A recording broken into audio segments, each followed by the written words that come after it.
Hello my dear students, good afternoon.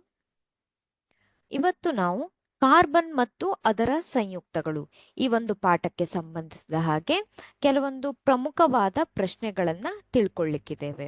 ಹಾಗಾದ್ರೆ ಈ ಒಂದು ಕಾರ್ಬನ್ ಮತ್ತು ಅದರ ಸಂಯುಕ್ತಗಳು ಈ ಪಾಠದಿಂದ ನಿಮಗೆ 1 ಅಂಕದ ಪ್ರಶ್ನೆಗಳನ್ನ, MCQ ಪ್ರಶ್ನೆಗಳನ್ನ, ಹಾಗೆ 1 ಅಂಕದ ಪ್ರಶ್ನೆಗಳನ್ನ, ಹಾಗೆ 4 ಹಾಗೆ 5 ಅಂಕಗಳ ಪ್ರಶ್ನೆಗಳನ್ನ, 2 ಅಂಕಗಳು, 3 ಅಂಕಗಳು, ಹಾಗೆ 4, 5 ಅಂಕಗಳು, ಈ ರೀತಿಯಾಗಿ ನಾವು ಪ್ರಶ್ನೆಗಳನ್ನ ನಾವು ಏನ್ ಮಾಡ್ತಾ ಇದ್ದೇವೆ ಈ ಒಂದು ಪಾಠದಿಂದ ಸಾಲ್ವ್ ಮಾಡ್ತಾ ಇದ್ದೇವೆ. ಐ ಹೋಪ್ ನಿಮ್ಗೆ ಇದು ನಿಮ್ಮ ಬೋರ್ಡ್ ಎಕ್ಸಾಮಿಗೆ ತುಂಬಾ ಹೆಲ್ಪ್ ಆಗುತ್ತೆ ಅಂತ ಅನ್ಕೊಳ್ತೇನೆ. ನೋಡಿ, ಹಾಗಾದ್ರೆ ಮೊದಲನೇ ಪ್ರಶ್ನೆನ ಶುರು ಮಾಡೋಣ. ಮೊದಲನೇ ಪ್ರಶ್ನೆ ಯಾವ ರೀತಿಯಾಗಿದೆ ನೋಡಿ. ಪ್ರೊಪೆನಾಲ್ ಅಣುರಚನೆಯಲ್ಲಿ ಕಂಡುಬರುವ ಏಕಬಂಧಗಳ ಸಂಖ್ಯೆ. ಪ್ರೊಪೆನಾಲ್ನ ಅಣುರಚನೆಯಲ್ಲಿ ಕಂಡುಬರುವಂತ ಏಕಬಂಧಗಳ ಸಂಖ್ಯೆ ಅಂತ ಇದೆ. ಪ್ರೊಪೆನಾಲ್ ನೋಡಿ, ಪ್ರೊಪೆನಾಲ್ ಅಂದ್ರೆ ಎಷ್ಟು ಕಾರ್ಬನ್? ಪ್ರೊಪೇನ್ ಅಂದ್ರೆ 3 ಕಾರ್ಬನ್ ಅಣುಗಳಿರುತ್ತೆ ಅಲ್ವಾ. ಇಲ್ಲಿ ಪ್ರೊಪೆನಾಲ್ AL ಅಂತ ಇದೆ, ಅಂದ್ರೆ ಅದು ಒಂದು ಆಲ್ಡಿಹೈಡ್ ಅಲ್ವಾ, CHO ಗ್ರೂಪ್ ಇರುತ್ತೆ. ಆದ್ರಿಂದ H H H ಇರುತ್ತೆ. ಹಾಗೆ ಇಲ್ಲೂ ಕೂಡ H H, ಇಲ್ಲಿ C⋯O H ಅಲ್ವಾ. ನೋಡಿ, ಹಾಗಾದ್ರೆ ಎಷ್ಟು ಏಕಬಂಧಗಳಿದೆ, ಎಷ್ಟು ದ್ವಿಬಂಧಗಳಿದೆ ಅಂತ. 1, 2, 3, 4, 5, 6, 7, 8 ಅಲ್ವಾ. ಇದು ದ್ವಿಬಂಧ. ಒಟ್ಟು ಏಕಬಂಧಗಳ ಸಂಖ್ಯೆ ಎಷ್ಟು? ಆಪ್ಷನ್ A 8 ಅಂತ ಹೇಳ್ಬಹುದು ಅಲ್ವಾ. ಇಲ್ಲಿ ಪ್ರೊಪೆನಾಲ್ನ ಅಣುರಚನೆಯಲ್ಲಿ ಕಂಡುಬರುವಂತಹ ಒಟ್ಟು ಅಣುಗಳ ಸಂಖ್ಯೆ, ಒಟ್ಟು ಏಕಬಂಧಗಳ ಸಂಖ್ಯೆ ನಾವೇನ್ ಹೇಳ್ಬಹುದು? 8 ಅಂತ ಹೇಳ್ಬಹುದು.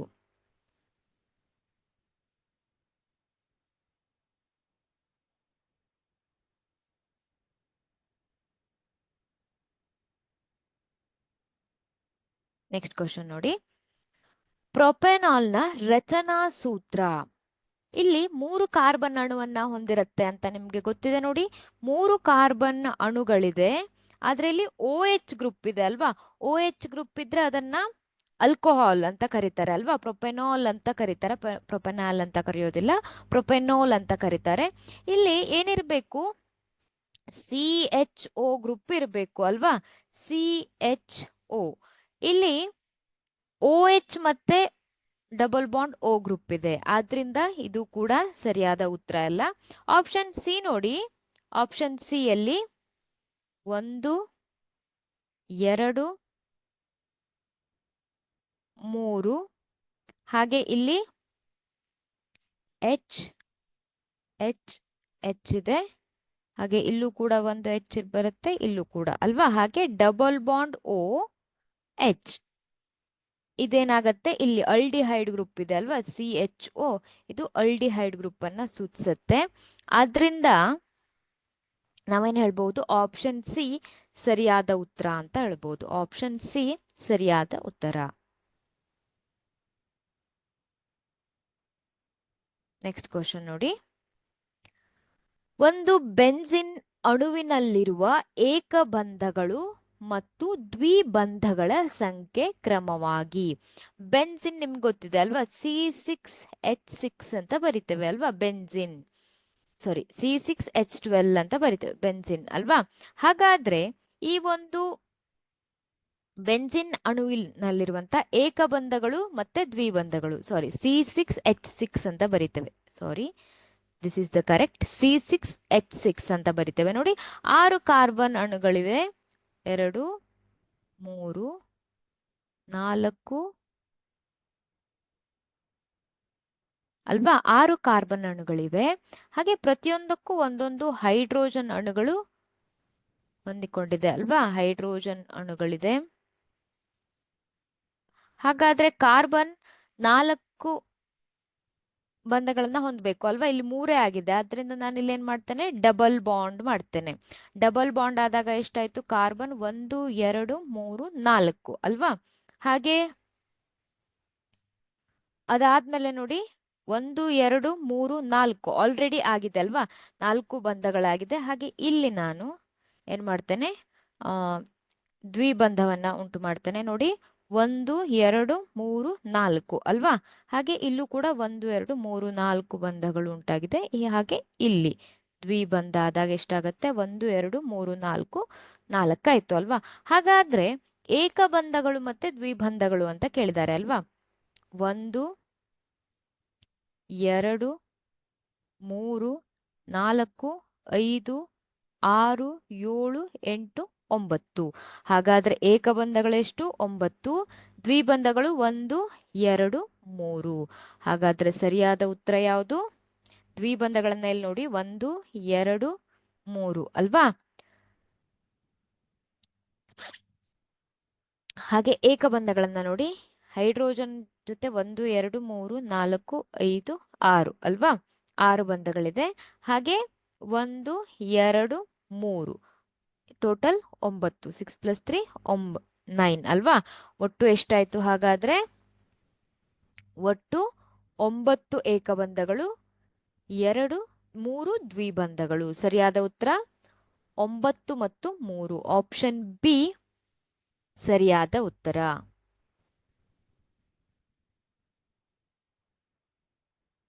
ನೆಕ್ಸ್ಟ್ ಪ್ರಶ್ನೆಯನ್ನ ನೋಡಿ. ಸಂಪೀಡಿತ ನೈಸರ್ಗಿಕ ಅನಿಲ CNG ಅಂತ ಕರಿತೇವೆ ಅಲ್ವಾ, ಅದರ ಪ್ರಧಾನ ಘಟಕ ಯಾವುದು. Option A butane, option B ethane, option C methane, option D propane. CNGಯ ಪ್ರಧಾನ ಘಟಕ ಯಾವುದು, ಆಪ್ಷನ್ ಸಿ ಮೀಥೇನ್. ಸಂಪೀಡಿತ ನೈಸರ್ಗಿಕ ಅನಿಲದ ಪ್ರಧಾನ ಘಟಕ ಯಾವುದು, ಅದನ್ನ ನಾವು ಮೀಥೇನ್, ಆಪ್ಷನ್ ಸಿ ಸರಿಯಾದ ಉತ್ತರ, ಮೀಥೇನ್ ಅಂತ ಕರಿತೇವೆ. ಹಾಗೆ ಹೆಕ್ಸಿನ್ ಮತ್ತು ಸೈಕ್ಲೋಹೆಕ್ಸೇನ್ಗಳೆರಡರ ಸಾಮಾನ್ಯ ಅಣುಸೂತ್ರ. ಹೆಕ್ಸಿನ್ ನಿಮ್ಗೆ ಗೊತ್ತಿದೆ ಎಷ್ಟಿರುತ್ತೆ, ಹೆಕ್ಸೇನ್ ಅಂದ್ರೆ 6 ಕಾರ್ಬನ್ 6 ಅಣುಗಳಿರುತ್ತೆ ಅಲ್ವಾ. ಹಾಗೆ ಸೈಕ್ಲೋಹೆಕ್ಸೇನ್ಗಳೆರಡರ ಸಾಮಾನ್ಯ ಅಣುಸೂತ್ರ, ಹೆಕ್ಸಿನ್ ಮತ್ತು ಸೈಕ್ಲೋಹೆಕ್ಸೇನ್ಗಳ ಎರಡರ ಸಾಮಾನ್ಯ ಅಣುಸೂತ್ರ. ಸೈಕ್ಲೋಹೆಕ್ಸೇನ್, ಹೆಕ್ಸೇನ್ ಅಂದ್ರೆ ಏನಂತ ಅರ್ಥ, ಹೆಕ್ಸೇನ್ ಅಲ್ವಾ. ಹೆಕ್ಸೀನ್ ಅಂದ್ರೆ ಗೊತ್ತಿದೆ, CnH2n ಅಂತ ಇರ್ಬೇಕು ಅಲ್ವಾ. ಏನಿರ್ಬೇಕು, CnH2n. ಹೆಕ್ಸೀನ್ ಅಂದ್ರೆ 6 ಕಾರ್ಬನ್ ಅಣುಗಳು 6 ಇದ್ರೆ ಎಷ್ಟಿರ್ಬೇಕು, H12 ಅಲ್ವಾ. C6H12 ಸರಿಯಾದ ಉತ್ತರ, ಆಪ್ಷನ್ ಸಿ C6H12. ಹೆಕ್ಸೀನ್ ಅಂದ್ರೆ ಗೊತ್ತಿದೆ ನಿಮ್ಗೆ, ಏನು, CnH2n ಅಂತ ಬರಿತೇವೆ ಅಲ್ವಾ. ಅಂದ್ರೆ ಅದರ ಸಾಮಾನ್ಯ ಸೂತ್ರ C6 ಇದ್ರೆ H ಎಷ್ಟಿರುತ್ತೆ, 12 ಇರುತ್ತೆ. ಅದನ್ನ ನಾವು ಹೆಕ್ಸೀನ್ಗಳು ಅಂತ ಕರಿತೇವೆ. ಸೈಕ್ಲೋಹೆಕ್ಸೇನ್, ಸೈಕ್ಲೋಹೆಕ್ಸೇನ್ ಅಂದ್ರೆ C6, ಅದು ಕೂಡ H12 ಅಂತ ಇರುತ್ತೆ. ಸೈಕ್ಲೋಹೆಕ್ಸೇನ್ ಅಂದ್ರೆ ಅದರ ರಚನಾ ಸೂತ್ರ ಯಾವ ರೀತಿಯಾಗಿರುತ್ತೆ, ಅದು ಓಪನ್ ಚೈನ್ ಅನ್ನ ಹೊಂದಿರೋದಿಲ್ಲ. ಏನಾಗಿರುತ್ತೆ, ಆ ಚೈನ್ ಏನಾಗಿರುತ್ತೆ, ಕ್ಲೋಸ್ ಚೈನ್ ಅಂತ ಕರಿತೇವೆ. ಇಲ್ಲಿ ಸರಿಯಾದ ಉತ್ತರ ಆಪ್ಷನ್ ಸಿ. ನೆಕ್ಸ್ಟ್ ಕ್ವಶನ್ ಅನ್ನ ನೋಡಿ. CnH2n ಸಾಮಾನ್ಯ ಸೂತ್ರವಿರುವ ಮತ್ತು 3 ಕಾರ್ಬನ್ ಪರಮಾಣುಗಳನ್ನ ಹೊಂದಿರುವ ಅಪರ್ಯಾಪ್ತ ಹೈಡ್ರೋಕಾರ್ಬನ್ನ ಹೆಸರು ಮತ್ತು ಅಣುಸೂತ್ರ. ಇಲ್ಲಿ 3 ಕಾರ್ಬನ್ ಅಣುಗಳು, 3 ಕಾರ್ಬನ್ ಅಣುಗಳು ಅಂದ್ರೆ ನಾವು ಪ್ರೋಪೇನ್, ಪ್ರೋಪೀನ್ ಈ ರೀತಿಯಾಗಿ ತೆಗೆದುಕೊಳ್ತೇವೆ ಅಲ್ವಾ. ಹಾಗೆ CnH2n ಸಾಮಾನ್ಯ ಸೂತ್ರ ಅಂದ್ರೆ ನಾವೇನ್ ಹೇಳ್ತೇವೆ, C3H6 ಇರ್ಬೇಕು ಅಲ್ವಾ. C3H6 ಯಾವ್ದ್ರಲ್ಲಿದೆ, C3H6 ಅಂತ ಇದೆ. ಇಲ್ಲಿ ಅಪರ್ಯಾಪ್ತ ಹೈಡ್ರೋಕಾರ್ಬನ್ ಅಂತ ಇದೆ. ಇಲ್ಲಿ ಸೈಕ್ಲೋಪ್ರೋಪೇನ್ ಅನ್ನುವಂಥದ್ದು ಅಪರ್ಯಾಪ್ತ ಹೈಡ್ರೋಕಾರ್ಬನ್ ಅಲ್ಲ. ಆದ್ರಿಂದ ನಾವೇನ್ ಹೇಳ್ಬಹುದು, ಇಲ್ಲಿ ಅಪರ್ಯಾಪ್ತ ಹೈಡ್ರೋಕಾರ್ಬನ್ C3H6 ಅಲ್ವಾ? ಇಲ್ಲಿ ನೋಡಿ H H H ಈ ರೀತಿಯಾಗಿ ಮಾಡ್ತಾ ಇದ್ದೇನೆ ನಾನು H H H. ಆದ್ರೆ ಇಲ್ಲಿ ಕಾರ್ಬನ್ ಏನಾಗ್ಲಿಲ್ಲ, ಅದರ ಅಣುಗಳನ್ನ ಸಂಪೂರ್ಣವಾಗಿ ಅದರ ಬಂಧಗಳನ್ನ ಸಂಪೂರ್ಣವಾಗಿ ಆಗಿಲ್ಲ ಅಲ್ವಾ? C3 ಅಷ್ಟೇ ಆಗಿದೆ. ಯಾವಾಗ್ಲೂ ಕಾರ್ಬನ್ ಎಷ್ಟಿರ್ಬೇಕು? 4 ಇರ್ಬೇಕು ಅಲ್ವಾ? ನೋಡಿ C ಡಬಲ್ ಬಾಂಡ್ C, ಇಲ್ಲಿ H H H H C, ಸಾರಿ ಇಲ್ಲಿ ಆಯ್ತಲ್ವಾ? CH6 ಆಗ್ಬೇಕು. H H H ಆಯ್ತಾ? ಇಲ್ಲಿ 4 ಬಂಧಗಳು ಉಂಟಾಗಿದೆ. ಇಲ್ಲೂ ಕೂಡ 1 2 3 4 1 2 3 4 ಆಗಿದೆ ಅಲ್ವಾ? C6 ಆಗಿದೆಯಾ? ಸಾರಿ C3H6 ಅಲ್ವಾ? ಇಲ್ಲಿ ಅಪರ್ಯಾಪ್ತ ಕಾರ್ಬನ್ ಅಂತ ಹೇಳಿದ್ದಾರೆ. ಇಲ್ಲಿ ನೋಡಿ ಡಬಲ್ ಬಾಂಡ್ ಇದೆ ಅಲ್ವಾ? ದ್ವಿಬಂಧ ಇದೆ, ಅದರಿಂದ ಇದನ್ನ ಅಪರ್ಯಾಪ್ತ ಹೈಡ್ರೋಕಾರ್ಬನ್ ನ ಹೆಸರು ಮತ್ತೆ ಅಣುಸೂತ್ರ ಅಂತ ಹೇಳ್ಬೋದು. ಸರಿಯಾದ ಉತ್ತರ ಆಪ್ಷನ್ ಡಿ, ಪ್ರೋಪೀನ್. C3H6 ಸರಿಯಾದ ಉತ್ತರ. ಸಾರಿ, ಆಪ್ಷನ್ ಡಿ. ನೆಕ್ಸ್ಟ್ ನೋಡಿ, ಪ್ರೊಪೆನಾಲ್ ಮತ್ತು ಪ್ರೊಪೆನಾಲ್ ಗಳಲ್ಲಿರುವ ಕ್ರಿಯಾ ಗುಂಪುಗಳು ಅಲ್ವಾ? ಪ್ರೊಪೆನಾಲ್ ಮತ್ತು ಪ್ರೊಪೆನಾಲ್. ಇಲ್ಲಿ ಪ್ರೊಪೆನಾಲ್ ಅಂದ್ರೆ ನಾವು ಆಲ್ಕೋಹಾಲ್ ಗುಂಪು ಅಂತ ಹೇಳ್ತೇವೆ. ಪ್ರೊಪೆನಾಲ್ ಅಂದ್ರೆ ನಾವು ಆಲ್ಡಿಹೈಡ್ ಗುಂಪು ಅಂತ ಹೇಳ್ತೇವೆ ಅಲ್ವಾ? ಆಲ್ಡಿಹೈಡ್ ಗುಂಪುಗಳು ಅಂತ ಹೇಳ್ತೇವೆ. ಹಾಗಾದ್ರೆ ಇಲ್ಲಿ ನೋಡಿ, ಆಲ್ಕೋಹಾಲ್ ಗ್ರೂಪ್ ಅಂದ್ರೆ ಏನಿರ್ಬೇಕು? OH ಅನ್ನುವಂತಹ ಕ್ರಿಯಾ ಗುಂಪು. ಹಾಗೆ ಆಲ್ಡಿಹೈಡ್ ಅಂದ್ರೆ CHO ಅಲ್ವಾ? ಆಲ್ಡಿಹೈಡ್ ಗುಂಪುಗಳು ಅಂತ ಕರಿತೇವೆ. ಹಾಗೆ ಕೀಟೋನ್ಗಳಿದೆ, ಕಾರ್ಬಾಕ್ಸಿಲಿಕ್ ಆಸಿಡ್ ಇದೆ, ಈ ರೀತಿಯಾಗಿ ಕ್ರಿಯಾ ಗುಂಪುಗಳಿರುತ್ತೆ. ಇಲ್ಲಿ ಪ್ರೊಪೆನಾಲ್ ಮತ್ತೆ ಪ್ರೊಪೆನಾಲ್ ಇವುಗಳ ಕ್ರಿಯಾ ಗುಂಪುಗಳನ್ನ ಕೇಳಿದ್ದಾರೆ. ಆದ್ರಿಂದ ಸರಿಯಾದ ಉತ್ತರ ಯಾವುದು? OH and CHO. ಇಲ್ಲಿ OH ಅಂಡ್ COH ಇದನ್ನ ಕಾರ್ಬಾಕ್ಸಿಲಿಕ್ ಆಸಿಡ್ ಗುಂಪು ಅಂತ ಕರಿತೇವೆ. ಹಾಗೆ ಇಲ್ಲಿ ಉಳಿದಿರುವ ಉತ್ತರವನ್ನ ನಾವು ತಪ್ಪಾದ ಉತ್ತರಗಳು ಅಂತ ಹೇಳ್ಬಹುದು. ಆಪ್ಷನ್ ಎ ಸರಿಯಾದ ಉತ್ತರ.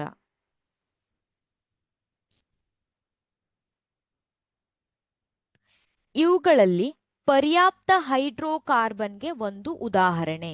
ಇಲ್ಲಿ ನೋಡಿ, ಪರ್ಯಾಪ್ತ ಹೈಡ್ರೋಕಾರ್ಬನ್ಗಳು ಅಂದ್ರೆ ಏನಿರ್ಬೇಕು? ಅಲ್ಲಿ ದ್ವಿಬಂಧ, ಏಕಬಂಧಗಳಿರುತ್ತೆ ಅಲ್ವಾ? ಆ ಒಂದು ಕಾರ್ಬನ್ ಮತ್ತೆ ಹೈಡ್ರೋಜನ್ಗಳ ನಡುವೆ ಏಕಬಂಧಗಳು ಮಾತ್ರ ಇರುತ್ತೆ. ಇಲ್ಲಿ ನೋಡಿ C2H6 ಅಂತ ಇದೆ. C2H6 H H H H H. ಇಲ್ಲಿ ಯಾವುದೇ ಒಂದು ದ್ವಿಬಂಧ ಕಾಣ್ತಾ ಇಲ್ಲ ಆಪ್ಷನ್ ಎ ಅಲ್ಲಿ. ಹಾಗೆ ಆಪ್ಷನ್ ಬಿ ಅನ್ನು ಕೂಡ ನಾವು ಚೆಕ್ ಮಾಡ್ಕೊಳ್ಳೋಣ. ನೋಡಿ C3H4 ಅಂತ ಇದೆ. ಇಲ್ಲಿ ಯಾವುದೇ ರೀತಿಯಾದಂತಹ ದ್ವಿಬಂಧ ಇದೆಯಾ ಅಂತ ಚೆಕ್ ಮಾಡೋಣ. C1 2 3 CH4 ಅಂತ ಇದೆ. H H ಅಲ್ವಾ? ಸಾರಿ, ಇಲ್ಲಿ 5 ಆಯ್ತು, 4 ಇದು ಇರಬೇಕು ಅಲ್ವಾ? ನೋಡಿ ಇಲ್ಲಿ C3 1 2 3 C3 ಅಂತ ಇದೆ ಅಲ್ವಾ? ಹಾಗಾದ್ರೆ ಇಲ್ಲಿ 4 ಅಣುಗಳು ಉಂಟಾಯ್ತು, ಬಂಧ ಉಂಟಾಗಿದೆ. ಹಾಗೆ ಇಲ್ಲಿ ಒಂದು H ಅನ್ನು ಹಾಕ್ತಾ ಇದ್ದೇನೆ. ಇಲ್ಲಿ H H H ಅಲ್ವಾ? ಇಲ್ಲಿ ನೋಡಿ C3H4 ಅಂತ ಇದೆ. ಹಾಗಾದ್ರೆ ಇಲ್ಲಿ ಟ್ರಿಪಲ್ ಬಾಂಡ್ ಇದೆ ಅಲ್ವಾ? ಟ್ರಿಪಲ್ ಬಾಂಡ್ ಇದ್ರೆ ಅದನ್ನ ನಾವು ಅಪರ್ಯಾಪ್ತ ಹೈಡ್ರೋಕಾರ್ಬನ್ ಅಂತ ಕರಿತೇವೆ. ಆದ್ರಿಂದ ಆಪ್ಷನ್ ಬಿ ಕೂಡ ತಪ್ಪಾಗಿದೆ. ಆಪ್ಷನ್ ಸಿ ನೋಡಿ, C2H2 ಅಂತ ಇದೆ ಅಲ್ವಾ? C2H2 C2 double bond H H H H. ಹಾಗಾದ್ರೆ ಇದು ಕೂಡ ಅಪರ್ಯಾಪ್ತ ಹೈಡ್ರೋಕಾರ್ಬನ್ ಅಂತ ಹೇಳ್ಬಹುದು. ಇದು ಕೂಡ ತಪ್ಪಾಗಿದೆ. ನೆಕ್ಸ್ಟ್ ನೋಡಿ, ಆಪ್ಷನ್ ಡಿ ಅನ್ನ ಚೆಕ್ ಮಾಡಿ. ಆಪ್ಷನ್ ಡಿ ಅಲ್ಲಿ C2H4 ಅಂತ ಇದೆ ಅಲ್ವಾ? 1 2 3 4 ಅಲ್ವಾ? ಇಲ್ಲಿ ಏನಾಯ್ತು, ಇದನ್ನ ನಾವು ಇಲ್ಲೂ ಕೂಡ ದ್ವಿಬಂಧ ಇದೆ, ಇದನ್ನ ನಾವೇನು ಹೇಳಲಿಕ್ಕೆ ಆಗೋದಿಲ್ಲ, ಪರ್ಯಾಪ್ತ ಹೈಡ್ರೋಕಾರ್ಬನ್ ಅಂತ ಹೇಳಲಿಕ್ಕೆ ಆಗೋದಿಲ್ಲ. ಸರಿಯಾದ ಉತ್ತರ ಯಾವುದು? ಆಪ್ಷನ್ ಎ C2H6 ಅನ್ನ ನಾವೇನು ಹೇಳ್ಬಹುದು? ಪರ್ಯಾಪ್ತ ಹೈಡ್ರೋಕಾರ್ಬನ್ ಅಂತ ಹೇಳ್ಬಹುದು. ನೆಕ್ಸ್ಟ್ ಕ್ವಶನ್ ನೋಡಿ.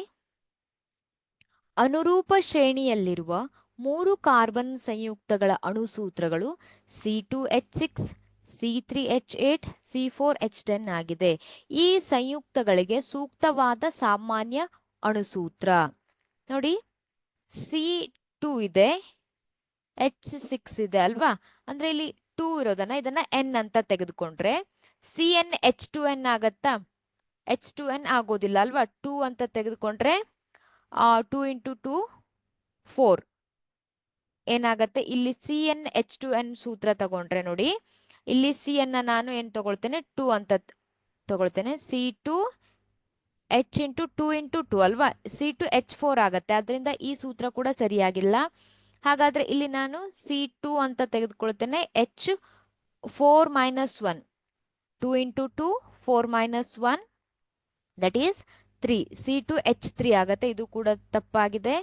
ಹಾಗೆ CnH2n ಮೈನಸ್ 2, ಈಗ C2 ಅಂತ ತೆಗೆದುಕೊಳ್ತಾ ಇದ್ದೇನೆ.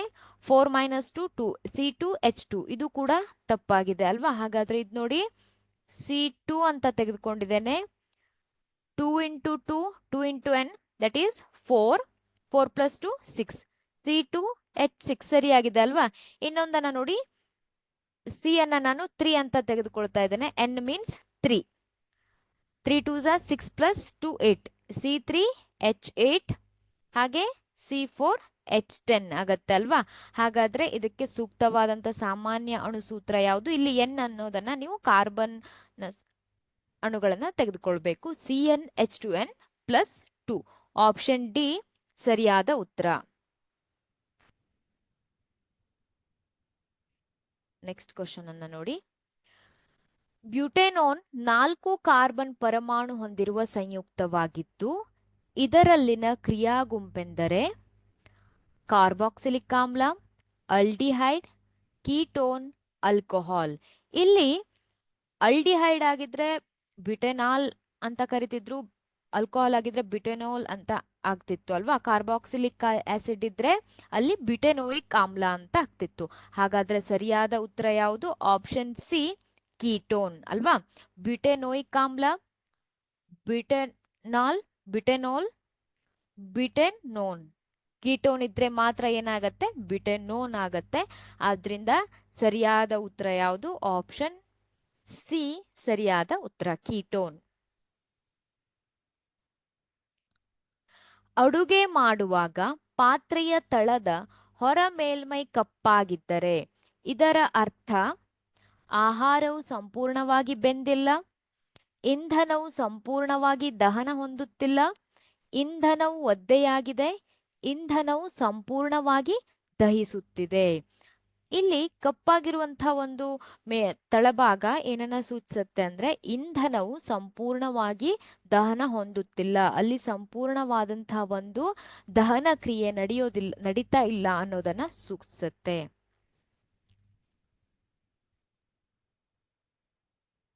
ನೆಕ್ಸ್ಟ್ ಕ್ವಶನ್ ನೋಡಿ. ಈಥೇನ್ನ ಅಣುಸೂತ್ರ C2H6.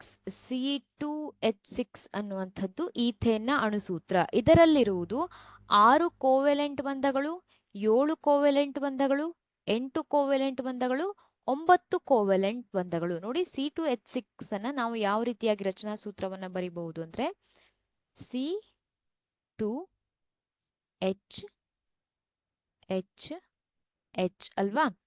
H3 ಆಯ್ತು, 1 2 3 ಕಾರ್ಬನ್ನ 4 ಇದು ಕೂಡ ಏನಾಗಿದೆ? ಸರಿಯಾಗಿದೆ ಅಲ್ವಾ? C2H6 ಅಂತ ಬರಿತೇವೆ. ಇಲ್ಲಿ ನಾವು ಕಂಡು ಬರುವಂತ ಕೋವೆಲೆಂಟ್ ಬಂಧಗಳು ಎಷ್ಟು ಕೋವೆಲೆಂಟ್ ಬಂಧಗಳು ಕಾಣಿಸುತ್ತೆ? ಅಲ್ಲಿ 1 2 3 4 5 6 7 ಅಲ್ವಾ? ಎಷ್ಟು ಕೋವೆಲೆಂಟ್ ಬಂಧಗಳಿದೆ ಹಾಗಾದ್ರೆ ಇಲ್ಲಿ? ಇಲ್ಲಿ ಆಪ್ಷನ್ ಬಿ 7 ಕೋವೆಲೆಂಟ್ ಬಂಧಗಳಿದೆ. ಈಥೇನ್ ಅಣುಸೂತ್ರ C2H6 ಇಲ್ಲಿರುವಂತಹ ಕೋವೆಲೆಂಟ್ ಬಂಧಗಳು ಎಷ್ಟು? 7. ನೋಡಿ, ಇವಿಷ್ಟು ಒಂದು ಅಂಕದ ಪ್ರಶ್ನೆಗಳನ್ನ ನಾವು ತಿಳ್ಕೊಂಡ್ವಿ. ಮಲ್ಟಿಪಲ್ ಚಾಯ್ಸ್ ಕ್ವಶನ್ ಅಂತ ಕರಿತೇವೆ ಇವೆಲ್ಲ. ನಾವು ಕೂಡ ನಾವೀಗ ಏನ್ ಮಾಡ್ತಾ ಇದ್ದೇವೆ, 1 ಅಂಕಗಳ 2 ಅಂಕಗಳ ಹೆಚ್ಚಿನ ಅಂಕಗಳ ಪ್ರಶ್ನೆಗಳನ್ನ ಈಗ ತಿಳಿದುಕೊಳ್ಳೋಣ. ನೋಡಿ, ಒಂದು ಅನುರೂಪ ಶ್ರೇಣಿಯಲ್ಲಿರುವ ಹೈಡ್ರೋಕಾರ್ಬನ್ಗಳ ಗುಂಪಿನ ಮೊದಲ ಸದಸ್ಯನ ಅಣುಸೂತ್ರ CH4. ಹಾಗಾದ್ರೆ 4ನೇ ಸದಸ್ಯನ ಅಣುಸೂತ್ರ ಕಂಡುಹಿಡಿದು ಅದರ 2 ರೀತಿಯ ರಚನಾ ವಿನ್ಯಾಸಗಳನ್ನ ಬರೆಯಿರಿ ಅಂತ ಇದೆ. ಇಲ್ಲಿ ನೋಡಿ, ಮೊದಲನೇ ಸದಸ್ಯ ಅಂದ್ರೆ ನಾವೇನ್ ಹೇಳ್ತಾ ಇದ್ದೇವೆ, C1 ಅಲ್ವಾ? C1 ಎಷ್ಟು? CH4 ಅಂತ ಕೊಟ್ಟಿದ್ದಾರೆ. ಮೊದಲನೇ ಸದಸ್ಯ CH4. ಹಾಗಾದ್ರೆ 4ನೇ ಸದಸ್ಯ ಅಂದ್ರೆ ಕಾರ್ಬನ್ನ ಸಂಖ್ಯೆ ಎಷ್ಟಾಗಿರ್ಬೇಕು? 4 ಅಲ್ವಾ? C4 ಎಷ್ಟಾಗತ್ತೆ? ಇಲ್ಲಿ ನೋಡಿ, ಇಲ್ಲಿ ಸೂತ್ರವನ್ನ ಹಾಕಿದಾಗ C1 ಇದೆ, H2N ಸೂತ್ರವನ್ನ ಹಾಕಿ 2 into 1 C1 H2 ಆಗ್ತಿತ್ತು ಅಲ್ವಾ? ಹಾಗಾದ್ರೆ ಇದು ಸರಿಯಾಗಿಲ್ಲ. ಯಾವ ಸೂತ್ರವನ್ನ ಹಾಕಬೇಕು? CN H2N plus 2 ಈ ಸೂತ್ರವನ್ನ ಹಾಕಿದಾಗೆ C1 H2 into 1 2 plus 2 4 CH4 ಆಗತ್ತೆ ಅಲ್ವಾ? C1 H4. C ಏನು ಇಲ್ಲ ಅಂದ್ರೆ 1 ಅಂತ ಅರ್ಥ. CH4. ಹಾಗಾದ್ರೆ 4ನೇ ಸದಸ್ಯ ಅಂದ್ರೆ N ಎಷ್ಟು? 4 ಅಲ್ವಾ? 4ನೇ ಸದಸ್ಯನ ಅಣುಸೂತ್ರ ಎಷ್ಟು? C4H10. C4H10. ಹಾಗಾದ್ರೆ ಇದನ್ನ ಏನಂತ ಕರೀತಾರೆ? ಇದನ್ನ ನಾವು ಬ್ಯೂಟೇನ್ ಅಂತ ಕರಿತೇವೆ ಅಲ್ವಾ? ಇದರ ರಚನಾ ವಿನ್ಯಾಸವನ್ನ ಬರಿಬೇಕು. ಈ ಬ್ಯೂಟೇನ್ ನ ರಚನಾ ವಿನ್ಯಾಸವನ್ನ ಹೇಗ್ ಬರಿತೀರಿ? C4H10 ನೋಡಿ, 1 2 3 4 ಅಲ್ವಾ? H10 ಆಗಿರ್ಬೇಕು. H10 ಅಂದ್ರೆ 1 2 3 4 ಆಯ್ತಾ? ಕಾರ್ಬನ್ 4 ವ್ಯಾಲೆನ್ಸ್ ಎಲೆಕ್ಟ್ರಾನ್ಗಳನ್ನ ಹೊಂದಿದೆ ಅಲ್ವಾ? 1 2. ಇಲ್ಲೂ ಕೂಡ 2 ಆಯ್ತು. 1 2 1 2 3. ನೋಡಿ ಎಷ್ಟಾಯ್ತು ಹೈಡ್ರೋಜನ್? 1 2 3 4 5 6 7 8 9 10 ಅಲ್ವಾ? 10 ಹೈಡ್ರೋಜನ್ ಮತ್ತೆ 4 ಕಾರ್ಬನ್ ಇದೆ. ಇದರ ಬ್ಯೂಟೇನ್, ಇದನ್ನ ಏನಂತ ಕರಿತೇವೆ? ನಾನು ಬ್ಯೂಟೇನ್ ಅಂತ ಕರಿತೇವೆ ಅಲ್ವಾ? ಬ್ಯೂಟೇನ್ ನ ರಚನಾ ಸೂತ್ರ ಆಯ್ತು. ಹಾಗಾದ್ರೆ ಇನ್ನೇನ್ ಮಾಡ್ಬೇಕು ನಾವು? ಇದರ 2 ರೀತಿಯ ರಚನಾ ವಿನ್ಯಾಸ ಅಂತ ಕೇಳಿದ್ದಾರೆ. ಇದು ಮೊದಲನೇ ರೀತಿಯಾದಂತಹ ರಚನಾ ವಿನ್ಯಾಸ ಆಯ್ತು. 2ನೇ ರೀತಿಯ ರಚನಾ ವಿನ್ಯಾಸವನ್ನ ಹೇಗ್ ಬರೆಯೋದು? ಹಾಗಾದ್ರೆ 1 2 3 4 ನೋಡಿ, ಈ ರೀತಿಯಾಗಿ ತೆಗೆದುಕೊಂಡಿದ್ದೇನೆ ನಾನು. 1 2 3. ಇಲ್ಲೂ ಕೂಡ 1 2 3.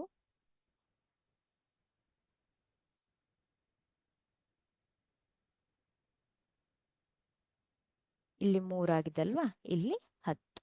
ಎಷ್ಟಾಯ್ತು ಹಾಗಾದ್ರೆ? 1 2 3 4 5 6 7 8 9 10. ನಾವು ಬ್ಯೂಟೇನ್ ನ ರಚನಾ ಸೂತ್ರವನ್ನ ಈ ರೀತಿಯಾಗೂ ಕೂಡ ಬರಿಬಹುದು ಅಲ್ವಾ?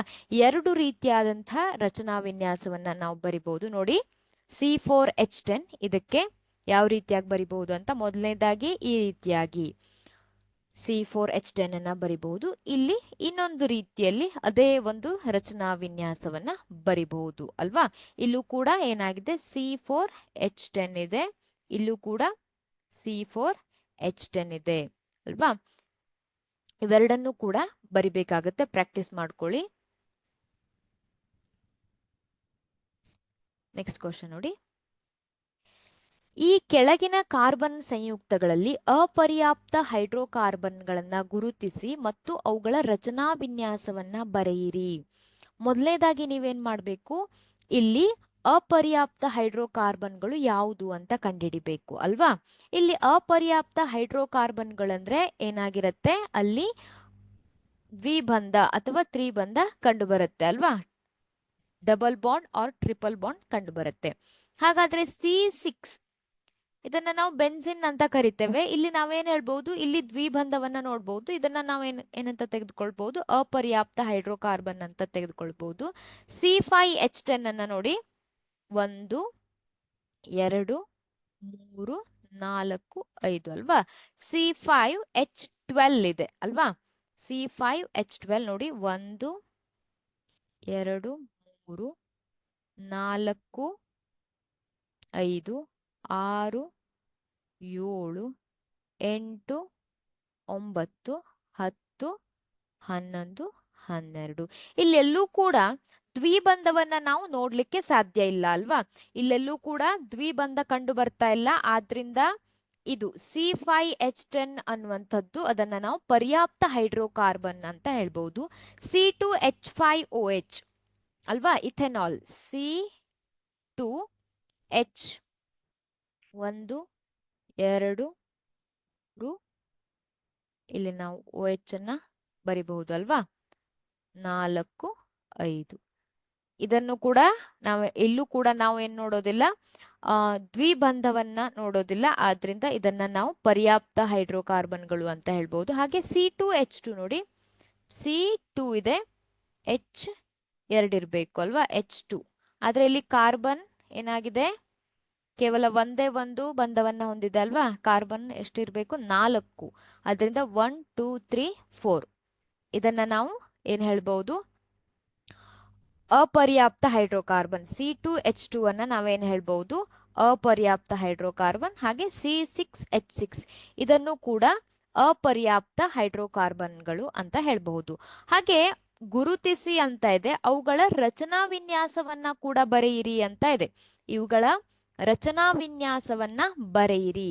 C6H6 ಹೇಗ್ ಬರೀತೀರಾ, C6H6 ಅಲ್ವಾ. ನೋಡಿ, 1 1 2 3 4 5, ಒಂದು ನಿಮಿಷ, 1 2 3 4 5, ಇಲ್ಲೊಂದಿರ್ಬೇಕು ಅಲ್ವಾ, 6. C6H6 ಇರ್ಬೇಕು ಅಲ್ವಾ. ಪ್ರತಿಯೊಂದಕ್ಕೂ ಒಂದೊಂದು ಹೈಡ್ರೋಜನ್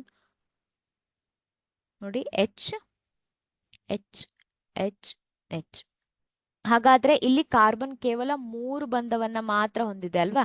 ಅದರಿಂದ ಇಲ್ಲಿ ನಾನು ಡಬಲ್ ಬಾಂಡ್ ಅನ್ನ ಹಾಕ್ತಾ ಇದೆ. ಈಗ ಎಷ್ಟಾಯ್ತು, 1 2 3 4 ಆಯ್ತು. ಇಲ್ಲೂ ಕೂಡ ಎಷ್ಟಾಯ್ತು, ಕಾರ್ಬನ್ 1 2 3 4 ಬಂಧ ಆಯ್ತು ಅಲ್ವಾ. ಆದ್ರಿಂದ ಇಲ್ಲಿ ನಾನು ಡಬಲ್ ಬಾಂಡ್ ಹಾಕ್ತಾ ಇದ್ದೇನೆ.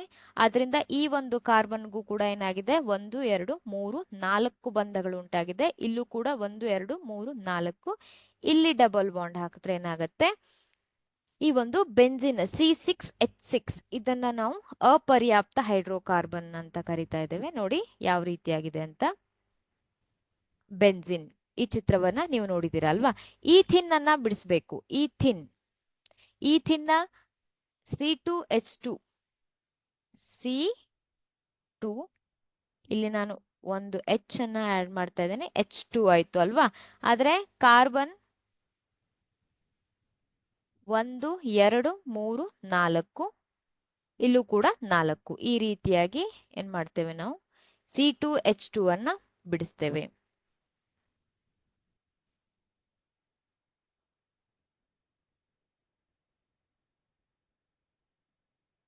ನೋಡಿ, 3ನೇ ಪ್ರಶ್ನೆನ ನೋಡಿ. ಗಡಸು ನೀರಿನಲ್ಲಿ ಬಟ್ಟೆಗಳನ್ನ ಸ್ವಚ್ಛಗೊಳಿಸಲು ಮಾರ್ಜಕಗಳನ್ನ ಬಳಸುವುದು ಹೆಚ್ಚು ಸೂಕ್ತ ಏಕೆ? ಗಡಸು ನೀರಿನಲ್ಲಿ ಮಾರ್ಜಕಗಳನ್ನ ಬಳಸುವಂತದ್ದು ಸೂಕ್ತವಾಗಿದೆ ಏಕೆ ಅಂತ ಕೇಳಿದ್ದಾರೆ. ಇದನ್ನ ನಿಮಗೆ 2 ಅಂಕದ ಪ್ರಶ್ನೆಗಳಾಗಿ ಕೂಡ ಕೇಳಬಹುದು, 2 ಮಾರ್ಕ್ ಕ್ವಶನ್, ಅಥವಾ 3 ಅಂಕದ ಪ್ರಶ್ನೆಗಳಾಗೂ ಕೂಡ ಕೇಳ್ತಾರೆ. ನೋಡಿ, ಸಾಮಾನ್ಯವಾಗಿ ಮಾರ್ಜಕಗಳು ಸಲ್ಫೋನಿಕ್ ಆಮ್ಲಗಳ ಸೋಡಿಯಂ ಲವಣಗಳಾಗಿವೆ, ಅಥವಾ ಕ್ಲೋರೈಡ್ ಅಥವಾ ಬ್ರೋಮೈಡ್ ಅಯಾನುಗಳ ಅಮೋನಿಯಂ ಲವಣಗಳಾಗಿವೆ. 2 ಸಂಯುಕ್ತಗಳು ಹೈಡ್ರೋಕಾರ್ಬನ್ನ ಉದ್ದ ಸರಪಳಿಯಿಂದಾಗಿದೆ. ಈ ಸಂಯುಕ್ತಗಳ ವಿದ್ಯುದ್ದಾವೇಶ ಹೊಂದಿರುವ ತುದಿಗಳು ಗಡಸು ನೀರಿನಲ್ಲಿ ಏನಿರುತ್ತೆ, ಕ್ಯಾಲ್ಸಿಯಂ ಮತ್ತೆ ಮೆಗ್ನೀಷಿಯಂ ಅಯಾನುಗಳು ಹೆಚ್ಚಿನ ಪ್ರಮಾಣದಲ್ಲಿ ಇರುತ್ತೆ ಅಲ್ವಾ. ಕ್ಯಾಲ್ಸಿಯಂ ಅಥವಾ ಮೆಗ್ನೀಷಿಯಂ ಅಯಾನುಗಳೊಂದಿಗೆ ಗೊಳ್ಳದ ಒತ್ತಡಗಳನ್ನ ಉಂಟು ಮಾಡುವುದಿಲ್ಲ. ಹೀಗೆ ಅವು ಗಡಸು ನೀರಿನಲ್ಲಿಯೂ ಕೂಡ ಪರಿಣಾಮಕಾರಿಯಾಗಿರುತ್ತೆ. ಯಾಕೆ ಪರಿಣಾಮಕಾರಿಯಾಗಿರುತ್ತೆ ಅಂದ್ರೆ ಅವು ನೀರಿನಲ್ಲಿ ಇರುವಂತಹ ಆ ಗಡಸು ನೀರಿನಲ್ಲಿರುವಂತಹ ಕ್ಯಾಲ್ಸಿಯಂ ಇರಬಹುದು, ಮೆಗ್ನೀಷಿಯಂ ಇರಬಹುದು ಅಯಾನುಗಳೊಂದಿಗೆ ಏನ್ ಮಾಡೋದಿಲ್ಲ, ಜಲವಿಲೀನಗೊಳ್ಳದ ಒತ್ತಡಗಳನ್ನ ಉಂಟು ಮಾಡೋದಿಲ್ಲ. ಆದ್ರಿಂದ ಈ ಒಂದು ಮಾರ್ಜಕಗಳು ಗಡಸು ನೀರಿನಲ್ಲೂ ಕೂಡ ಪರಿಣಾಮಕಾರಿಯಾಗಿದೆ ಅಂತ ನಾವು ಹೇಳ್ತೇವೆ.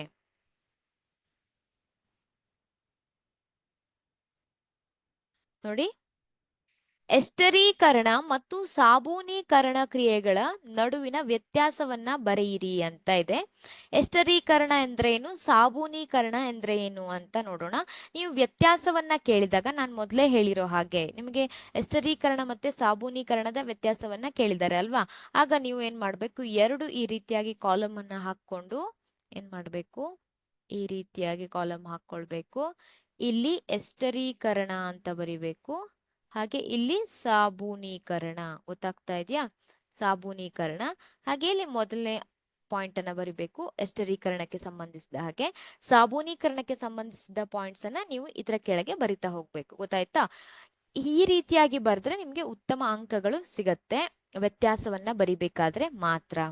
ನೋಡಿ, ಎಸ್ಟರೀಕರಣ ಕ್ರಿಯೆ ಆಮ್ಲ ಮತ್ತು ಆಲ್ಕೋಹಾಲ್ನ ನಡುವಿನ ಕ್ರಿಯೆಯಿಂದ ಸಾಮಾನ್ಯವಾಗಿ ಎಸ್ಟರ್ಗಳು ಉಂಟಾಗತ್ತೆ. ಆಮ್ಲ ಮತ್ತು ಆಲ್ಕೋಹಾಲ್ನ ನಡುವಿನ ಕ್ರಿಯೆಯಿಂದ.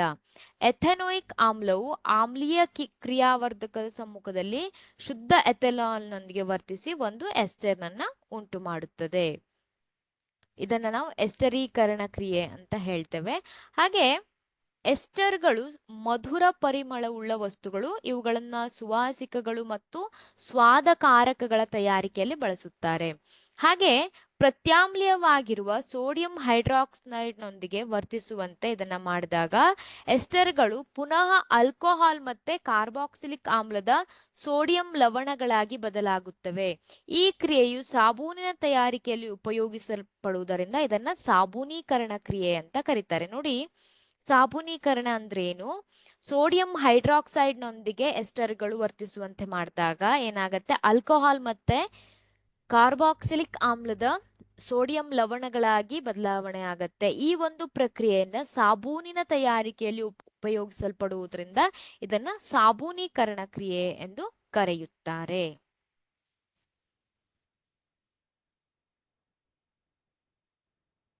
ನೋಡಿ, ಆಕ್ಸಿಜನ್ ಅಣುವಿನ ಚುಕ್ಕಿ ರಚನೆಯನ್ನ, ಇಲೆಕ್ಟ್ರಾನ್ ಚುಕ್ಕಿ ರಚನೆಯನ್ನ ಬರೆಯಿರಿ ಅಂತ ಇದೆ. ನೋಡಿ, ಆಕ್ಸಿಜನ್ ಅಣುವಿನ ಇಲೆಕ್ಟ್ರಾನ್ ಚುಕ್ಕಿ ರಚನೆಯನ್ನ ನೀವು ಯಾವ ರೀತಿಯಾಗಿ ಬರೀಬಹುದು ಅಲ್ವಾ. ಇಲ್ಲಿ ಆಕ್ಸಿಜನ್, ಇದೊಂದು ಆಕ್ಸಿಜನ್ ಅಣು ಅಂತ ಹೇಳ್ಬಹುದು, ಇದೊಂದು ಆಕ್ಸಿಜನ್ ಅಣು ಅಲ್ವಾ. ಸೊ ಆಕ್ಸಿಜನ್ ಅಣುಗಳಲ್ಲಿ ನೋಡಿ ಯಾವ ರೀತಿಯಾಗಿ ಇಲೆಕ್ಟ್ರಾನ್ಗಳು 1 2 3 4 5 6 ಅಲ್ವಾ. ಇಲ್ಲೂ ಕೂಡ 6 ಇದೆ. ಹಾಗೆ ಇಲ್ಲಿ 4 ಇಲೆಕ್ಟ್ರಾನ್ಗಳು ಏನಾಗುತ್ತೆ, ಅಲ್ಲಿ ಬಂಧಗಳು ಆಕ್ಸಿಜನ್ O2 ಅಂತ ಬರಿತೇವೆ. ಆ ಒಂದು ಅಣುಗಳ ನಡುವೆ ಬಂಧ ಉಂಟಾಗ್ಲಿಕ್ಕೆ ಈ ಒಂದು 4 ಇಲೆಕ್ಟ್ರಾನ್ಗಳು ಉಪಯುಕ್ತವಾಗತ್ತೆ ಅಲ್ವಾ. ಆದ್ರಿಂದ O ನಾವೇನ್ ಬರಿತೇವೆ ಈ ರೀತಿಯಾಗಿ ಅಲ್ವಾ, ಡಬಲ್ ಬಾಂಡ್ ಅಂತ ಬರಿತೇವೆ. ಆಕ್ಸಿಜನ್ ಮತ್ತೆ 2 ಬಂಧ ಇರುತ್ತೆ ಅಲ್ವಾ. ಈ ರೀತಿಯಾಗಿ ನೀವು ಎಲೆಕ್ಟ್ರಾನ್ ಚುಕ್ಕಿ ವಿನ್ಯಾಸವನ್ನ ಬಿಡಿಸ್ಬೇಕಾಗತ್ತೆ, ಪ್ರಾಕ್ಟೀಸ್ ಮಾಡ್ಕೊಳ್ಳಿ. ನೋಡಿ, ಎರಡನೇ ಪ್ರಶ್ನೆಯನ್ನ ನೋಡಿ, ಕಾರ್ಬನ್ ಪರಮಾಣುವು C4 ಆನಯಾನ್ ಅನ್ನು ಮತ್ತು C4+ ಕ್ಯಾಟ್ ಅಯಾನ್ ಅನ್ನು ಉಂಟು ಮಾಡುವುದಿಲ್ಲ, ಏಕೆ? ಪ್ರಶ್ನೆಯನ್ನ ಸರಿಯಾಗಿ ಬರ್ಕೊಳ್ಳಿ. ಕಾರ್ಬನ್ ಪರಮಾಣುವು C4 ಆನಯಾನ್ ಅನ್ನು ಮತ್ತು C4 ಕ್ಯಾಟ್ ಅಯಾನ್ ಅನ್ನು ಉಂಟು ಮಾಡುವುದಿಲ್ಲ, ಏಕೆ ಅಂತ ಇದೆ. ಇಲ್ಲಿ ಕಾರ್ಬನ್, ಇದು ಅಂದ್ರೆ ಕಾರ್ಬನ್ 4 ಇಲೆಕ್ಟ್ರಾನ್ಗಳನ್ನ ಪಡೆದುಕೊಂಡು, ಅಂದ್ರೆ 4 ಇಲೆಕ್ಟ್ರಾನ್ಗಳನ್ನ ಪಡೆದುಕೊಂಡಾಗ ಅನಾಯನ್ ಅನ್ನು ಉಂಟು ಮಾಡಬಹುದು. ಆದರೆ 6 ಪ್ರೋಟಾನ್ಗಳ ಇರುವ ಬೀಜ ಕೇಂದ್ರವು 10 ಇಲೆಕ್ಟ್ರಾನ್ಗಳನ್ನ ಹಿಡಿದಿಟ್ಟುಕೊಳ್ಳುವಂಥದ್ದು, ಅಂದರೆ 4 ಹೆಚ್ಚುವರಿ ಇಲೆಕ್ಟ್ರಾನ್ಗಳನ್ನ ಹಿಡಿದುಕೊಳ್ಳುವಂಥದ್ದು ಕಷ್ಟವಾಗತ್ತೆ. ಆದ್ರಿಂದ ಇದು ಏನ್ ಮಾಡೋದಿಲ್ಲ, C4 ಆನಯಾನ್ಗಳನ್ನ ಉಂಟು ಮಾಡೋದಿಲ್ಲ. ಹಾಗೆ ಈ ಕಾರ್ಬನ್ 4 ಇಲೆಕ್ಟ್ರಾನ್ಗಳನ್ನ ಕಳೆದುಕೊಂಡು ಏನಾಗತ್ತೆ, C4+ ಆಗತ್ತೆ. ಆದ್ರೆ ಕಾರ್ಬನ್ ನಿಂದ 4 ಇಲೆಕ್ಟ್ರಾನ್ಗಳನ್ನ ಹೊರತೆಗಿಲಿಕ್ಕೆ ಹೆಚ್ಚಿನ ಪ್ರಮಾಣದ ಶಕ್ತಿಯ ಅವಶ್ಯಕತೆ ಇದೆ. ಇದರಿಂದ ಬೀಜ ಕೇಂದ್ರಗಳಲ್ಲಿ 6 ಪ್ರೋಟಾನುಗಳ ಉಳ್ಳ ಕಾರ್ಬನ್ ಕೇವಲ 2 ಇಲೆಕ್ಟ್ರಾನ್ಗಳೊಂದಿಗೆ ಉಳಿಯುತ್ತದೆ. ಆದ್ರಿಂದ ನಾವೇನ್ ಹೇಳ್ಬೋದು, ಕಾರ್ಬನ್ ಪರಮಾಣುವು C4- ಆನಯಾನ್ ಅನ್ನು ಮತ್ತೆ ಕ್ಯಾಟಯಾನ್ ಅನ್ನ ಉಂಟು ಮಾಡೋದಿಲ್ಲ ಅಂತ ಹೇಳ್ಬಹುದು ಅಲ್ವಾ. ಯಾವ ಕಾರಣಕ್ಕೆ ಅಂತ ಕೇಳಿದ್ದಾರೆ, ರಿಪೀಟೆಡ್ ಆಗಿ ತುಂಬಾ ಸಲ ಈ ಕ್ವಶನ್ ಅನ್ನ ಕೇಳಿದ್ದಾರೆ, ನೋಟ್ ಮಾಡಿ ಇಟ್ಕೊಳ್ಳಿ. Very important question.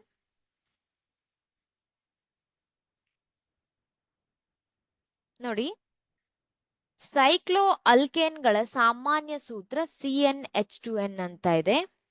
ಇದರ ಮೊದಲ ಸದಸ್ಯ ಸೈಕ್ಲೋಪ್ರೋಪೆನ್ C3H6 ಆಗಿದೆ. ಈ ಅನುರೂಪ ಶ್ರೇಣಿಯಲ್ಲಿರುವ 4ನೇ ಸದಸ್ಯನ ಅಣುಸೂತ್ರ ಮತ್ತೆ ರಚನಾ ವಿನ್ಯಾಸವನ್ನ ಬರೆಯಿರಿ ಅಂತ ಇದೆ. ಇಲ್ಲಿ ಸಾಮಾನ್ಯ ಸೂತ್ರವನ್ನ ನಾವು CnH2n ಅಂತ ಹೇಳ್ತೇವೆ ಅಲ್ವಾ. H2n, CnH2n. ಇದರ ಮೊದಲ ಸದಸ್ಯ C3H6. ಇದರ ಮೊದಲ ಸದಸ್ಯನನ್ನ ನಾವೇನ್ ಹೇಳ್ತೇವೆ, C3H6 ಅಲ್ವಾ. ಸೈಕ್ಲೋಪ್ರೋಪೇನ್. ಈ ಅನುರೂಪ ಶ್ರೇಣಿಯಲ್ಲಿರುವ 4ನೇ ಸದಸ್ಯನ ಅಣುಸೂತ್ರ ಮತ್ತೆ ರಚನಾ ವಿನ್ಯಾಸವನ್ನ ಬರೆಯಿರಿ. ಈ ಅನುರೂಪ ಶ್ರೇಣಿಯಲ್ಲಿರುವ ಇದರ ಮೊದಲ ಸದಸ್ಯ ಯಾವುದು, ಇಲ್ಲಿ C2 ಇರೋದಿಲ್ಲ, ಯಾಕೆಂದ್ರೆ ಅದನ್ನು ನಾವು ಸೈಕ್ಲೋ ಅಂದ್ರೆ ಕ್ಲೋಸ್ಡ್ ರಿಂಗ್ ಅಲ್ಲಿ ಬರ್ಲಿಕ್ಕೆ ಸಾಧ್ಯ ಇಲ್ಲ. ಆದ್ರಿಂದ ಸೈಕ್ಲೋಪ್ರೋಪೇನ್ C3H6 ಆಗಿದೆ ಅಲ್ವಾ. ಈ ಮೊದಲ ಸದಸ್ಯ ಯಾವುದು, ಸೈಕ್ಲೋಪ್ರೋಪೇನ್ ಆಗಿದೆ. ಈ ಅನುರೂಪ ಶ್ರೇಣಿಯಲ್ಲಿರುವ 4ನೇ ಸದಸ್ಯನ ಅಣುಸೂತ್ರ ಮತ್ತೆ ರಚನಾ ವಿನ್ಯಾಸವನ್ನ ಬರೆಯಿರಿ ಅಂತ ಇದೆ. ಹಾಗಾದ್ರೆ ನಾನಿಲ್ಲಿ ಈ ಅನುರೂಪ ಶ್ರೇಣಿಯಲ್ಲಿ 4ನೇ ಸದಸ್ಯ ಅಂದ್ರೆ ನಾನು ಕಾರ್ಬನ್ 4 ಅಂತ ತೆಗೆದುಕೊಳ್ತಾ ಇದ್ದೇನೆ. ಗೊತ್ತಾಗ್ತಾ ಇದೆಯಾ? ಇಲ್ಲಿ ಕಾರ್ಬನ್ 4 ಅಂತ ತೆಗೆದುಕೊಳ್ತಾ ಇದ್ದೇನೆ ನಾನು ಈ ಶ್ರೇಣಿಯಲ್ಲಿರುವ 4ನೇ ಸದಸ್ಯನ. ಅಥವಾ ನೀವೇನ್ ಹೇಳ್ಬಹುದು, C3 ಮೂರನೇ ಸದಸ್ಯ ಅಲ್ಲ ಮೊದಲ ಸದಸ್ಯ, C4 ಅನ್ನುವಂಥದ್ದು ಎರಡನೇ ಸದಸ್ಯ, C5 C6 ಅಂತ ಹೇಳ್ಬಹುದು ಅಲ್ವಾ. ಈ ಅನುರೂಪ ಶ್ರೇಣಿಯಲ್ಲಿರುವ 4ನೇ ಸದಸ್ಯ, ಈ ಸೈಕ್ಲೋ ಅಲ್ಕೇನ್ಗಳಲ್ಲಿರುವ 4ನೇ ಸದಸ್ಯ ಯಾವುದು, C6 ಅಂದ್ರೆ ನಾವೇನ್ ಹೇಳ್ತೇವೆ, ಹೆಕ್ಸೇನ್ ಅಲ್ವಾ. C6 ಇದೆ ಅಂದ್ರೆ H2n, H12, C6H12 ಅಲ್ವಾ. CnH2n ಅಂದ್ರೆ C6H12 ಆಗಿದೆ. ಸೈಕ್ಲೋಹೆಕ್ಸೇನ್ 1 2 3 4 5 6 ಅಲ್ವಾ. ಹೆಕ್ಸೇನ್ C6H12 ನೋಡಿ, H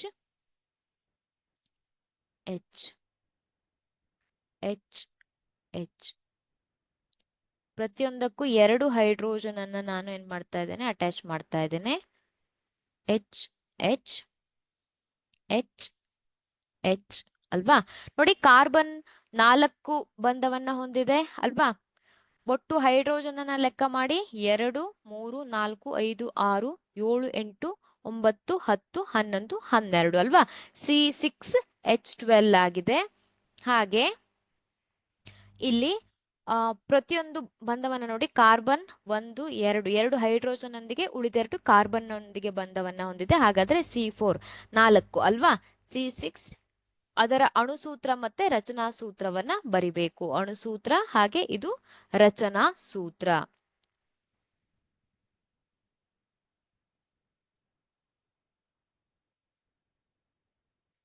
ನೆಕ್ಸ್ಟ್ ನೋಡಿ, ಎಥೆನಾಲ್ ಅನ್ನು ಹೇಗೆ ಉತ್ಕರ್ಷಿಸಲಾಗುತ್ತದೆ, ಸಾಬೂನುಗಳು ಸ್ವಚ್ಛಗೊಳಿಸುವ ಪ್ರಕ್ರಿಯೆಯನ್ನ ವಿವರಿಸಿ ಅಂತ ಇದೆ. ಎಥೆನಾಲ್ ಅನ್ನು ಹೇಗೆ ಉತ್ಕರ್ಷಿಸಲಾಗುತ್ತದೆ, ಮತ್ತೆ ಇನ್ನೊಂದು ಕ್ವಶನ್ ಯಾವುದು, ಸಾಬೂನುಗಳು ಯಾವ ರೀತಿಯಾಗಿ ಸ್ವಚ್ಛಗೊಳಿಸುತ್ತೆ ಅಂತ ಕೇಳಿದ್ದಾರೆ. ಇಥೆನಾಲ್ ಅನ್ನ ಇಥೆನಾಲ್ ಅದೊಂದು ಕಾರ್ಬನ್ ಸಂಯುಕ್ತ ಅಲ್ವಾ. ಕಾರ್ಬನ್ ಸಂಯುಕ್ತಗಳನ್ನ ದಹನ ಕ್ರಿಯೆಯ ಮೂಲಕ ಸುಲಭವಾಗಿ ಉತ್ಕರ್ಷಿಸಬಹುದು. ಇಥೆನಾಲ್ ನ ಯಾವ ರೀತಿಯಾಗಿ ಉತ್ಕರ್ಷಿಸಲಾಗತ್ತೆ? ಇದನ್ನ ದಹನ ಕ್ರಿಯೆಯ ಮೂಲಕ ಸುಲಭವಾಗಿ ಉತ್ಕರ್ಷಿಸಬಹುದು. ಹಾಗೆ ಈ ಸಂಪೂರ್ಣ ಉತ್ಕರ್ಷಣೆಯ ಜೊತೆಗೆ ಆಲ್ಕೋಹಾಲ್ಗಳು ಕಾರ್ಬಾಕ್ಸಿಲಿಕ್ ಆಮ್ಲಗಳಾಗಿ ಪರಿವರ್ತನೆಯಾಗುವಂತ ರಾಸಾಯನಿಕ ಕ್ರಿಯೆಗಳು ಕೂಡ ಇದೆ. ಈ ಒಂದು ಸಂಪೂರ್ಣ ಉತ್ಕರ್ಷಣೆಯ ಜೊತೆಗೆ ಆಲ್ಕೋಹಾಲ್ಗಳೇನಾಗತ್ತೆ ಕಾರ್ಬಾಕ್ಸಿಲಿಕ್ ಆಮ್ಲಗಳಾಗಿ ಪರಿವರ್ತನೆ ಆಗುವಂತಹ ಕ್ರಿಯೆಗಳು ಕೂಡ ಇದೆ. ಇಲ್ಲಿ ಒಂದು ಉದಾಹರಣೆಯನ್ನ ಕೊಟ್ಟಿದ್ದಾರೆ. ಪ್ರಾರಂಭಿಕ ವಸ್ತುವಿಗೆ ಆಕ್ಸಿಜನ್ ಅನ್ನ ಸೇರಿಸುವ ಮೂಲಕ ಪ್ರತ್ಯಾಮ್ಲೀಯ ಪೊಟ್ಯಾಷಿಯಂ ಪರ್ಮಾಂಗನೇಟ್ ಅಥವಾ ಆಮ್ಲೀಯ ಪೊಟ್ಯಾಷಿಯಂ ಡೈಕ್ರೋಮೇಟ್ಗಳು ಆಲ್ಕೋಹಾಲ್ಗಳನ್ನ ಆಮ್ಲಗಳಾಗಿ ಉತ್ಕರ್ಷಿಸುತ್ತೆ. ಅಂದ್ರೆ ಈ ಒಂದು ಇಥೆನಾಲ್ ಅನ್ನ ಇಥೆನೋಯಿಕ್ ಆಮ್ಲಗಳಾಗಿ ಅದನ್ನ ಉತ್ಕರ್ಷಿಸಲಾಗತ್ತೆ ಅಂತ ಹೇಳ್ಬಹುದು.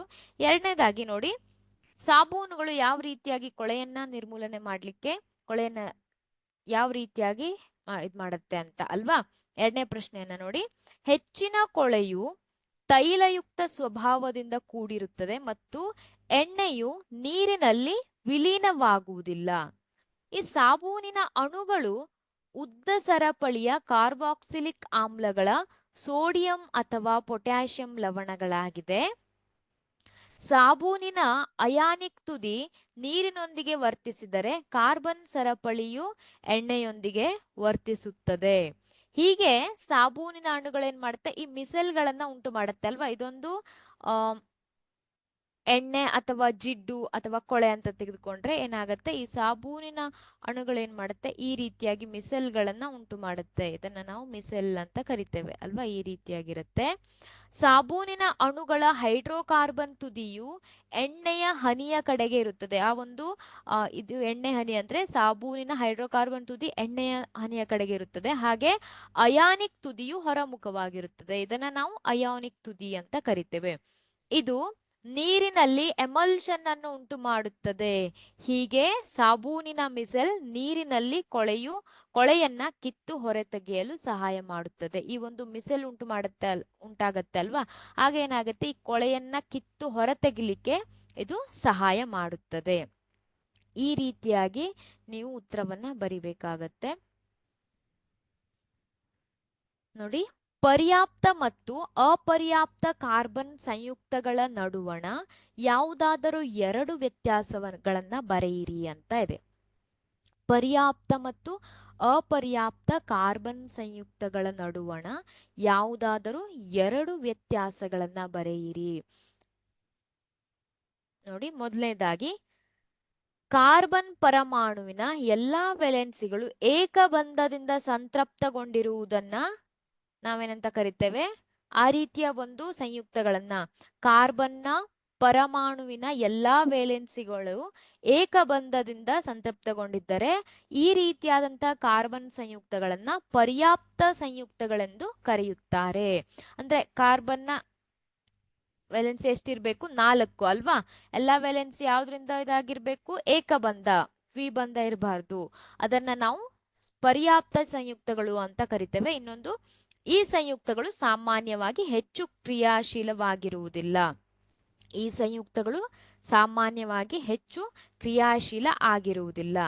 ಹಾಗೆ ನೋಡಿ, ಕಾರ್ಬನ್ ಪರಮಾಣುಗಳ ನಡುವೆ ದ್ವಿಬಂಧ ಅಥವಾ ತ್ರಿಬಂಧ ಹೊಂದಿರುವ ಕಾರ್ಬನ್ ಸಂಯುಕ್ತಗಳನ್ನ ಅಪರ್ಯಾಪ್ತ ಸಂಯುಕ್ತಗಳು. ಉದಾಹರಣೆಗೆ 3 ಡಬಲ್ ಬಾಂಡ್ H ಅಲ್ವಾ. ಇಲ್ಲಿ ನೋಡಿ, ಇಲ್ಲಿ ಕಾರ್ಬನ್ಗೆ ಎಷ್ಟು ತ್ರಿಬಂಧವನ್ನ ಹೊಂದಿದೆ ಅಲ್ವಾ. ದ್ವಿಬಂಧ ಅಥವಾ ತ್ರಿಬಂಧ ಹೊಂದಿರುವ ಇಂತಹ ಕಾರ್ಬನ್ ಸಂಯುಕ್ತಗಳನ್ನ ಅಪರ್ಯಾಪ್ತ ಸಂಯುಕ್ತಗಳೆಂದು ಕರೆಯಲಾಗತ್ತೆ. ಹಾಗೆ ಇವು ಪರ್ಯಾಪ್ತ ಸಂಯುಕ್ತಗಳಿಗಿಂತ ಹೆಚ್ಚು ಕ್ರಿಯಾಶೀಲ. ಇಲ್ಲಿ ಈ ಪರ್ಯಾಪ್ತ ಸಂಯುಕ್ತಗಳೇನಾಗಿಲ್ಲ, ಇವು ಹೆಚ್ಚು ಕ್ರಿಯಾಶೀಲವಾಗಿರುವುದಿಲ್ಲ, ಇವು ಹೆಚ್ಚು ಕ್ರಿಯಾಶೀಲವಾಗಿದೆ. ಈ ರೀತಿಯಾಗಿ ನೀವು ವ್ಯತ್ಯಾಸವನ್ನ, ಇದನ್ನ ನಾನು ಹೇಳಿದ್ದೇನೆ, ವ್ಯತ್ಯಾಸವನ್ನ ಯಾವ ರೀತಿಯಾಗಿ ಬರಿಬೇಕು ಅಂತ 2 ಕಾಲಮ್ ಹಾಕೊಂಡು ಬರಿಬೇಕಾಗತ್ತೆ. ನೋಡಿ, ಈ ಕೆಳಗಿನ ಕಾರ್ಬನ್ ಸಂಯುಕ್ತಗಳ ರಚನಾ ವಿನ್ಯಾಸವನ್ನ ಬರೆಯಿರಿ. ಈ ಕೆಳಗಿನ ಕಾರ್ಬನ್ ಸಂಯುಕ್ತಗಳ ಬೆನ್ಸಿನ್ ರಚನಾ ವಿನ್ಯಾಸ, ಹಾಗೆ ಬ್ಯೂಟೇನ್ ಅಲ್ವಾ. ಬೆನ್ಸಿನ್ ಸೂತ್ರ ಏನು, ರಚನಾ ಸೂತ್ರ C6 H6 ಅಲ್ವಾ? ಹಾಗೆ ಬ್ಯೂಟೇನ್ C4H10 ಅಂತ ಬರಿತೇವೆ ಅಲ್ವಾ? ಹಾಗಾದ್ರೆ ಮೊದಲನೇದಾಗಿ ಇದರ ರಚನಾ ಸೂತ್ರವನ್ನ ಬರೆಯೋಣ. ಬೆನ್ಸಿನ್ ನ ರಚನಾ ಸೂತ್ರವನ್ನ ಆಲ್ರೆಡಿ ನಾನು ಬರೆದಿದ್ದೇನೆ. C6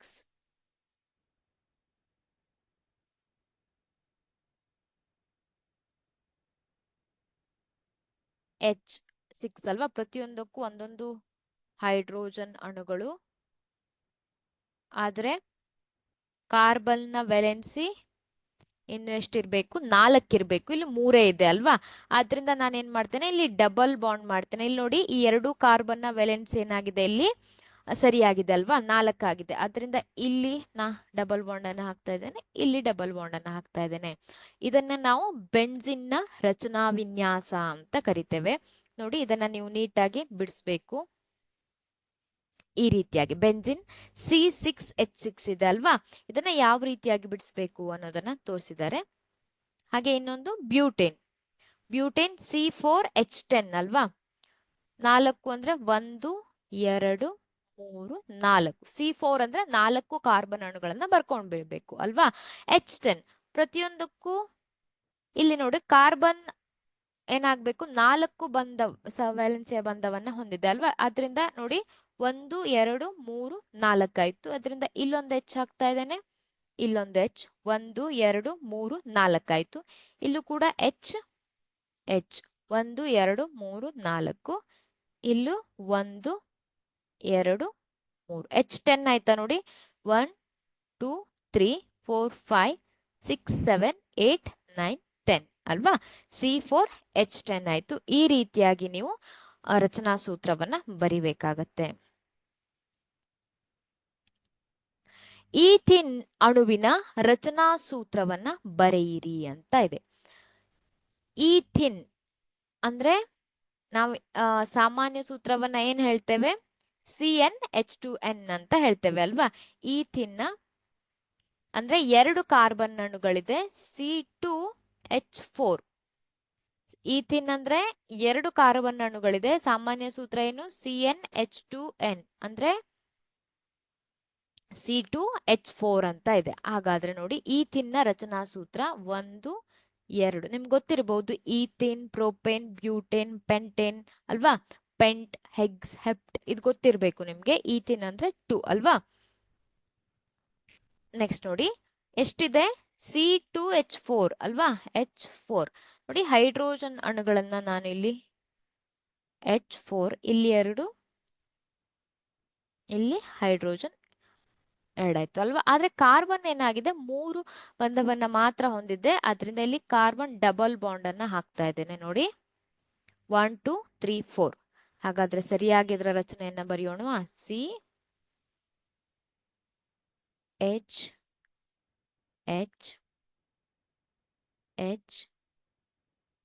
ಅಲ್ವಾ?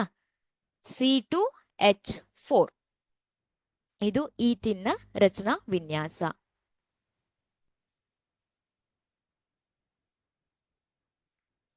Next question. ರಚನಾ ಸಮಾಂಗಿಗಳು ಎಂದರೇನು? ಬ್ಯೂಟೇನ್ನ ಅಣುಸೂತ್ರ ಮತ್ತೆ ರಚನಾ ವಿನ್ಯಾಸವನ್ನ ಬರೆಯಿರಿ. ರಚನಾ ಸಮಾಂಗಿಗಳು ಎಂದರೇನು ಅಂತ ಕೇಳಿದ್ದಾರೆ ಇಲ್ಲಿ ನೋಡಿ. ಒಂದೇ ಅಣುಸೂತ್ರ ಆದ್ರೆ ವಿಭಿನ್ನ ರಚನೆ ಹೊಂದಿರುವ ಸಂಯುಕ್ತಗಳನ್ನ ರಚನಾ ಸಮಾಂಗಿಗಳು ಅಂತ ಕರಿತೇವೆ. ಅಂದ್ರೆ ಸ್ಟ್ರಕ್ಚರಲ್ ಐಸೋಮರ್ಸ್. ಒಂದೇ ಅಣುಸೂತ್ರ, ಬ್ಯೂಟೇನ್ನ ಅಣುಸೂತ್ರ ಮತ್ತೆ ರಚನಾ ವಿನ್ಯಾಸ ಬರೆಯಿರಿ ಅಂತ ಇದೆ.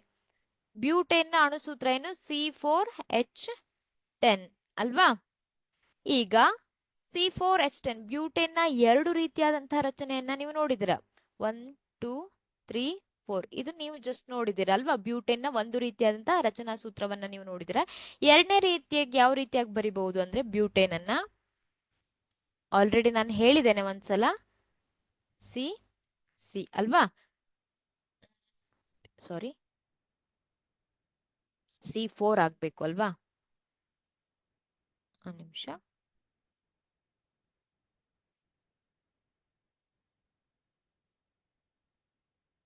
ಸಿ, ಇಲ್ಲೂ ಕೂಡ ಒಂದು ಸಿ ಇದೆ, ಇಲ್ಲಿ H ಅನ್ನ ನಾನು ಇಡ್ತಾ ಇದ್ದೇನೆ. ಎಚ್ ಎಚ್ ಇಲ್ಲಿ 4 ಬಂಧಗಳು ಇದಾಗಿದೆ. ಹಾಗೆ ಇಲ್ಲೂ ಕೂಡ H H H H H H ಇಲ್ಲೂ ಕೂಡ 4 ಅಣುಗಳಾಯ್ತು ಅಲ್ವಾ. ಈಗ ಇಲ್ಲೊಂದು ಎಚ್ ಹಾಕಿದ್ರೆ ಏನಾಯ್ತು, C4H10 ಆಗಿದೆ. ಈ ರೀತಿಯಾಗಿ ಬ್ಯೂಟೇನ್ ಅನ್ನ ನಾವು 2 ರೀತಿಯಾಗಿ ಅದನ್ನ ರಚನಾ ವಿನ್ಯಾಸವನ್ನ ಬರಿಬಹುದು ಅಲ್ವಾ.